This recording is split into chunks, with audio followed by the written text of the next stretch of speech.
Today is Tuesday, April 2nd, 2024. The time is 10:44 p.m. It's a very, very late to TO. A very, very late Vita entry. Lining up the times, in full honesty with you, I'm not even sure if I'll be able to upload this on the 2nd of April. It might strike midnight. I hope I can miss the mark barely, as today will be a bit more of a short one. A couple of the goals, actually, I wrote them down over here. Made a note, pun intended. No, it's not intended. I'm really sorry. Uh, to write down my goals for this month. Um, a couple updates just on a few things. This one will be a short one. I didn't really do anything today. Uh, said I wanted to bike ride every other day, and gave myself the rule that I'm allowed to save up my bike rides. And I want to watch at least 4 movies a week, making 16 movies at least in total for this month of Vita. And I want 9 of them to be the movies on my shelf that I have not seen yet. That being, let me see if I can remember them from here. Um, well, one of them is Enter the Dragon. Another one's Everything Everywhere All at Once. Uh, one of them is the U.S. edition of King Kong versus Godzilla. That's the 50s one, circa 50s. I can't remember exactly which year. It escapes me. Um, Several more episodes of the Real Ghostbuster series, which I have been meaning to catch up on. Ghost in the Shell, the animated movie, and X, that A24 flick X. I still have not seen it. I story behind X. Viewers of the show will know that I bought it when Best Buy was doing their Blu-ray and 4K UHD blowout sale, because they're no longer selling physical media, or at least they're no longer putting more physical media into pre-existing stores, and they're just trying to air them out now. I accidentally put that at the bottom of the pile that I picked up, and I bought it. And I had no interest in it, but now that I own it, I do have some mild interest in it, and I would like to see what it is about. Heard it is a horror flick. I would love to get into more horror. I see people's horror rooms with Michael Myers masks and Jason masks and alien heads and shit like that. Looks so cool. I'd love to dip my toes into that genre. It seems like a really fun genre. I haven't watched very many horror movies, and the ones that I have are the classics, but not like the classics. Like I've dabbled in them. Like I've seen Alien, sci-fi horror type. Whatchamacallit. Um, but yeah, really two big main ones besides the other one that I'm focusing on, which is to launch the commentary channel. Uh, Sorry about my air conditioner. The commentary channel thing, at least halfway through this month, is I want to bike ride every other day, and I would love to knock out at a minimum 16 movies this month, as many as I can. Um, no schedule on the movies, but I would like to bike ride every other day. I didn't bike ride the first, so my plan was to bike ride today. However, it was raining today. Terrible day for a ride. I hear it'll rain tomorrow. Um, for the half of the day, and then afterwards it'll be a cold front. So I'm gonna try to squeeze it in that day, and I'll bike the next day, and then that should take care of the one that I missed today. So I have no problem with biking every single day in a row, except my bike seat messes with my private parts, and do not like the feeling whatsoever. I forget which euphemism I used last episode. I believe gonads. Uh, some other unbelievable fantastical word. I've been talking all day with friends, and that was one of our last topics, so my mind's a bit scrambled what I used yesterday. Didn't watch a movie today. I was invited, excuse me, to watch the Angry Birds movie. I have a friend who is knocking out a list of every single animated movie listed on Wikipedia, and that was one of the movies, and that he's on. He's going in chronological order, and keeps offering it to me because I said, "Oh yeah, I've been meaning to watch that," and I guess can't bring myself to do it. Just can't bring myself to sit down and watch the Angry Birds movie. Just feel like I'm gonna be fatigued as hell afterwards, even though I know I'm not. That's the hesitance with watching movies. You never want to sit down and watch a movie. You're like, I'm gonna be out of an hour and a half, and I'm gonna be out of all the energy that I have for today. When you walk out of the movie, it's actually the complete opposite. You usually feel pretty energized, but somehow you convince yourself that you're not. Does that make me a fake movie fan? I love movies. I love watching movies all day, but when it comes to watching new movies, I feel like it's going to take so much out of me that I'm not going to be able to do anything for the rest of the day. And maybe that part of me is worried that that'll be the highlight of my day, and I don't want the highlight of my day to be that I just watched a movie. But I didn't watch a movie today. 1 2 3 1 2 3 1 2 3 1 2 3 1 2 3 1 2 3. Okay, we're back. Gotta knock on my door. Um. Ooh, what was my white ass saying? Uh. Yeah, no, I need to watch. I need to watch more movies this month. I really do just want to start with the movies that I haven't seen before, or the movies that I really haven't seen in a while, almost a decade. I haven't seen the Back to the Future trilogy in almost a decade. I talked about it yesterday. I haven't seen it since they aired a marathon on Sci-Fi 8 odd years ago. I don't know if they've done it since then, but I know I haven't watched it since then. Need to fit in my bike ride. I was worried that watching a movie would be the highlight of my day, and somehow that seems depressing when today I didn't watch a movie, and now my day not only has no highlight, but if it is to have any highlight, it would be that I played that newfangled game that everybody has been talking about, Content Warning. If you don't know about Content Warning, it's kind of like Lethal Company. If you do not know about Lethal Company, it is a game where you play as a spaceman with three of your other friends. You go to planets and you pick up scrap metal in a big factory and bring it back to your ship and sell it. You have different quotas. You have to get more money as the days go on. And there are creatures inside the factory that want to kill and stop you from taking all their scrap. And Content Warning is sort of a pseudo successor slash competitor to that game. It is the same deal, but instead of taking away scrap, you are dropped down into some sort of hellish limbo type world where you explore a big empty factory and you have a camera, and your goal is to film as many scary things as possible. Any scary creatures, any of your friends getting attacked, you upload it to the game's version of YouTube, which is called SpookTube, and you get as many views and revenue as you can to get more equipment to survive longer and get more footage and get more views and so on and so forth. It's just a game of to see of how long you can go, mixed in with elements of horror and the fact that it's multiplayer, making it a really engaging process and something that scratches an itch for a lot of people, which is more people want to play horror games, but they want to play horror games with their friends. It almost feels sort of like the boom of horror movies back in the day. Horror movies kind of boomed in a way where slasher movies, excuse me, everybody wanted to have the next big mascot, everybody wanted to have the next big classic slasher series, and it's kind of in itself become a genre, kind of similar how nowadays we have excuse me, how we have mascot horror, like Five Nights at Freddy's, Poppy's Playtime, Benny and the Ink Machine, so on and so forth. Anything that you see in a big plushie bin at FYE or Books A Million, pretty much always a mascot horror game. We kind of have that now, and everybody's always looking for that itch. That itch. Everybody's into horror now. Everybody's into getting spooked and getting scared, but also hanging out with their friends. So multiplayer horror games are really taking a sweep right now. If you don't live or exist in that neck of the woods, excuse me, it has its own whole place in society. It's very vibrant, it's very lively, and to help fuel the fire, Content Warning on its first day of being available was free for 24 hours, which allegedly, I did not look into it, but my friend told me that over 6 million people downloaded the game for free.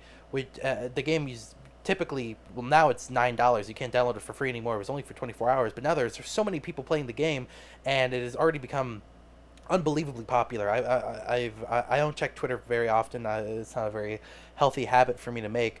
But in the few times that I have checked Twitter, Content Warning is always at the very, very top. Everybody's talking about Content Warning. Anytime that you take a video in the game with the camera, because you are uploading to the fake version of YouTube within the game, it lets you save the video. So sharing your media, sharing your scares, sharing your funny clips is easier than ever. It is almost handing. It's kind of shocking how perfect of a storm it is.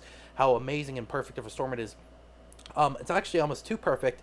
There are mods that people have already made to let the game house a lobby of people more than 4, so you can play with many more people at the same time.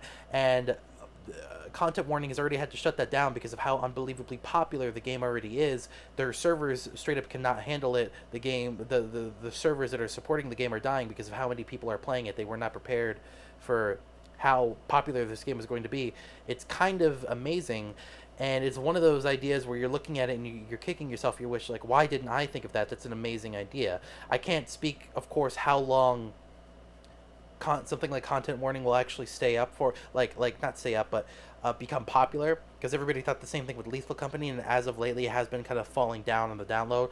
However, it is important to know that Lethal Company is being made primarily, if not completely, by one person, and that is an incredible feat for how much that game already accomplishes. This game seems to accomplish more, but not that much more, but just enough more, and it feels like it's only catching up because of how new it is. But that game was made by a team of people, so they're both.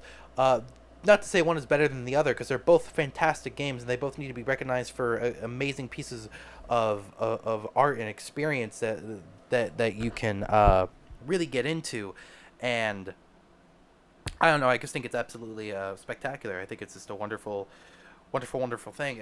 What a beautiful time we live in. And you could say, like, things always seem bleak no matter how often you look at angles from them. I really do think if you could sit back and relax, really take it all in, life is beautiful. Life works out in its own beautiful, mysterious ways, such as evident by all that. Obviously, not to downplay all the terrible, awful things that are happening on the planet right now. I can't even begin to name them all. There's too many. But there is a point where you have to stop and realize how beautiful everything around you is right now, and how you have to sit down and appreciate that, how important that is for you. Um, oh man, I'm out of things to say. I'm just sitting here thinking about how I'm already out of things to say. That's not good. Because I'm never really aiming for a time. For a time I want to get these at, but I feel like right now it's not long enough. I will say this: I got a knock at my door because somebody brought me a plate of cinnamon rolls. So I guess we'll go ahead and review these cinnamon rolls. Um, we'll call this episode "Content Warning" slash reviewing. I believe these are Pillsbury. We're reviewing Pillsbury cinnamon rolls. Let's try these. Mmm. Mm-hmm. First off, not flaky. Not flaky at all. But I like that. Almost doughy. A very soft crunch on the outside. Incredibly dense on the inside. But not overbearing. Pillowy. I'll call it pillowy. Cinnamon takes a back seat on this one. Definitely earthiness to it. Like there's cinnamon in there, but it's not that cinnamon kick. This icing's very beautiful and sweet. And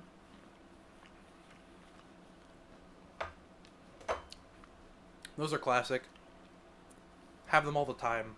By all the time, I mean like once or twice a year. How often do you really have cinnamon rolls? If you have them often, please let me know. I'd love to hear about it. Strong, strong, strong. 7.5 to 8 out of 10. Just a great, great, great cinnamon roll. I haven't seen the ceiling yet, or a lot of people can consider to be the ceiling. I don't know how good cinnamon rolls can actually get, but I know that out of all that I've had in my life, those are definitely towards the top.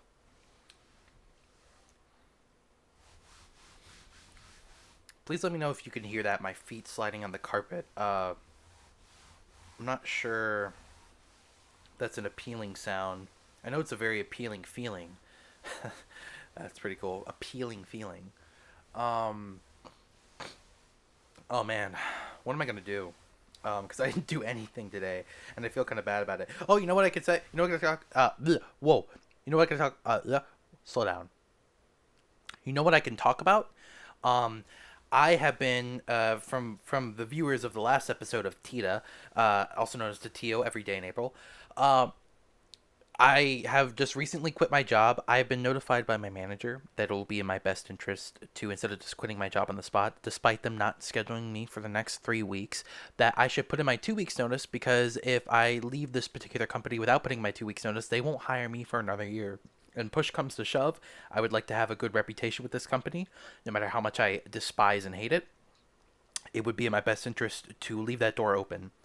Uh, I'm not exactly famous or reputable enough to burn bridges just yet. The second I can, trust me, I will. I want nothing more than to burn the bridge of this job and tell it to go eat an egg. But so I'll have to go into the job one of these days to go put in that. Um, but I am on the pseudo look for a new job. I'm trying to enjoy my time off while I have it. But I would also I want to feel the pressure because it's getting closer to summer. I'm worried that the more jobs that open, because places are getting busier, they're going to need more workers, and then as it slows down, they'll tighten up the crew again. But I really want to get my foot in the door just before it starts, so just as it ends, I could be like, well, I've been here through all of it. I'm okay with coming in during a very busy or unappealing season, just as long as I have a good reputation with that company. I do not care about the last one I had. I gave it a year and a half of my life, and I could not be any more glad to leave. However, this new one, I won't say exactly which one it is, but I will say is a movie theater chain. It's a very popular one. You most definitely have heard of it, but it's not the one that you were thinking of, because if it is, then, you know, whatever. But I'm interested in working with this movie theater chain because I think it would be nice to work in a movie theater. It's not too dissimilar from my last job. However, I can only imagine it being better, if not by a little bit, by enough. Uh, Not to mention, a movie theater is an environment I'm more comfortable in than a grocery store. Just like grocery stores already, they just give me kind of anxiety. This grocery store that I worked at previously, I'd never shopped at it at the grocery store before prior to me working there. So I only know the grocery store as a job, and whenever I walk in, I get sweatshop vibes immediately. I just hate it. This place, though, I've been giving my patronage to it for multiple years. So walking in, hopefully, if and when I do have a bad job experience with that particular place, I won't. My perception of the place won't be totally ruined, because I'll preface it as some place I go to watch movies at. Anyways, I was getting a bit worried because I put in an application for the one that was near me, uh, on a street that began with a W, about a 10-minute drive away from me. Um, and I didn't hear a response back, but then I did after a few days, and it wasn't from that one. It was from one in Alabama, uh, Alabama Orange Beach, I believe. Go ahead and leave a comment if you live near Orange Beach, Alabama. Actually, don't. Please don't dox yourself. But go ahead and type a ketchup emoji in the comments. Not for people who live in Orange Beach, Alabama, just for anybody who made it this far. Um, Anyways, had to say not interested because that's way too far of a drive for me. That's not a commute worth for working at a movie theater, especially for somebody like me who has to rely on somebody else for transportation, at least for the time being. And then I realized that the reason that they contacted me wasn't because my application has been getting tossed around between all the chain of movie theaters. It was because I accidentally applied to that one, thinking it was the one closest to me because they're on very similar street names. So I applied to the one nearest to me, told them I can work immediately, and hopefully that will make me a good enough candidate to hire me on the spot, because I know that Godzilla X Kong, the new Empire, just came out. It is absolutely sweeping the nation, and I can only imagine that with the boom of summer movies coming up, they'll need as much help as they can get, and that's where I'll step in. Uh, Things will probably dip down a little bit just before October. October will probably kick up again with some more horror movies. It'll ramp up in December, and then it'll probably cool back down in January, and we'll kick back up again until this time year, probably April, when something else inevitably comes out. Um, and that is my thought process. That is how I am going to go by this. I can, I guess I can only hope that it will go my way. Um, but if it doesn't, that's okay. Life finds its way. I do, however, feel incredibly confident with this path, and my gut has never steered me wrong up until this point. And when it does, it was because of somebody else's hesitance. Now, to round off this Tito, excuse me, Tita, Tito every day in April, I would like to say that I've decided to add something to the list of goals for this month, and that is to read a little bit every night.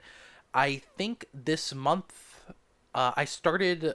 For those of you who have seen Wes Anderson's Asteroid City, there is a book version that you can buy on Amazon, which is just the printed screenplay of the movie.